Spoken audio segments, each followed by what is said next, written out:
Pregunta 2. ¿Está usted de acuerdo que las medidas sustitutivas a la privación de la libertad se apliquen bajo las condiciones y requisitos establecidos en la ley, enmendando la Constitución de acuerdo al anexo 2? ¿Qué son medidas cautelares?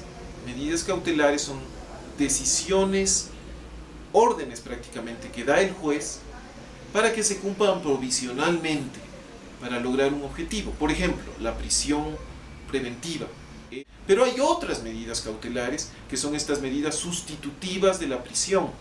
Por ejemplo, podría ordenar que salga del país, arraigo. Por ejemplo, podría ordenar que se presente cada semana o cada 15 días al juzgado, ¿no es cierto? Para asegurar que está presente, que no ha viajado, por ejemplo, se ha ido a otro país. Porque este señor no es culpable de nada todavía, no hay sentencia. No resuelve el problema. La pregunta 2 hace excepción a la libertad cuando la Constitución lo que hacía era la regla de la libertad, que es una diferencia enorme. En este caso, básicamente lo que se está planteando es el incremento de penas. Nuevamente, aquí lo que tenemos nosotros es la posibilidad de tener más presos en la cárcel, sin que se tengan políticas de rehabilitación y de reinserción. De lo que se conoce en América Latina, esta es una definición que puede ser claramente entendida como populismo penal.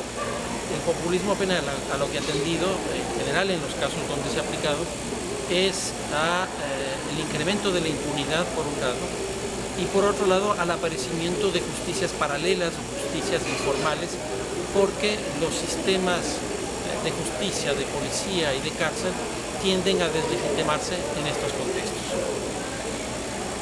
Está haciendo esa profundamente inadecuada y que el discurso que está manifestando no es correcto ni tampoco es verdadero.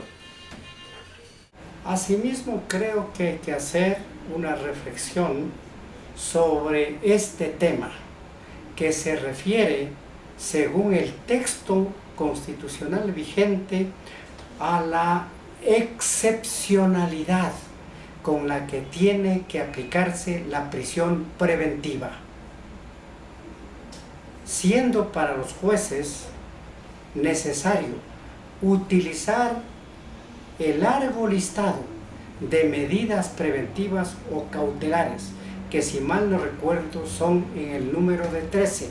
El último de ellos es la prisión preventiva, de suerte que el juez tiene que pensar, antes que la prisión preventiva, señalar una medida cautelar del 1 al 12. Por ejemplo, aquello de que debe presentarse el indiciado ante la autoridad.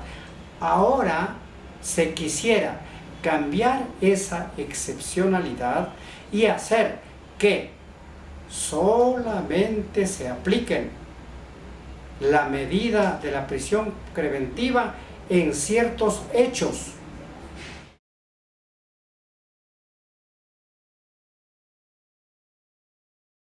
Hay que plantear sanciones alternativas a la prisión. Eso sería muy interesante. En otras palabras, que en vez de que todos los caminos de los delitos conduzcan a la cárcel, podamos tener también sanciones pecuniarias, sanciones, por ejemplo, de trabajo comunitario o otro tipo de libertad condicional, como el uso, por ejemplo, de tecnología como los chips que ya se utilizan en Colombia, se utilizan en Costa Rica y en algunos otros países de América Latina. Porque la Constitución, en el artículo que está enmendando, permite que el legislador ponga alternativas a las condenas privativas de libertad, y lo que hace el presidente es eliminar eso. A mí me parece que eso es terrible. Porque en este momento esas son normas constitucionales que el juez tiene que tomar en cuenta. Pero lo que está haciendo la pregunta es sacar de la Constitución, ¿no es cierto?, estos criterios que, a mi modo de ver, actualmente protegen nuestro derecho a la libertad, a la presunción de inocencia, a un juicio, ágil, etc. Sacar eso de la Constitución y pasarlo a la ley. Y entonces se está reformando la Constitución y se está reformando derechos constitucionales, se los está, a mi modo de ver, restringiendo, porque a este rato los ciudadanos tenemos esos derechos establecidos en nuestra Constitución. Y ahora se dice, no, esto ya no va a estar en la Constitución y va a estar en la ley, pero la ley, usted sabe, se puede reformar más fácilmente, puede ser objeto de los cambios de fuerzas políticas, puede haber, es otra cosa, la ley es mucho más flexible. Eso ya tiene que ver con otro principio constitucional, el de la igualdad de las personas frente a la ley. No se puede, por mandato de la propia Constitución, hacer discrimen de ninguna naturaleza, por ningún concepto, y las autoridades administrativas y los jueces tienen que aplicar las mismas medidas sin discriminación alguna.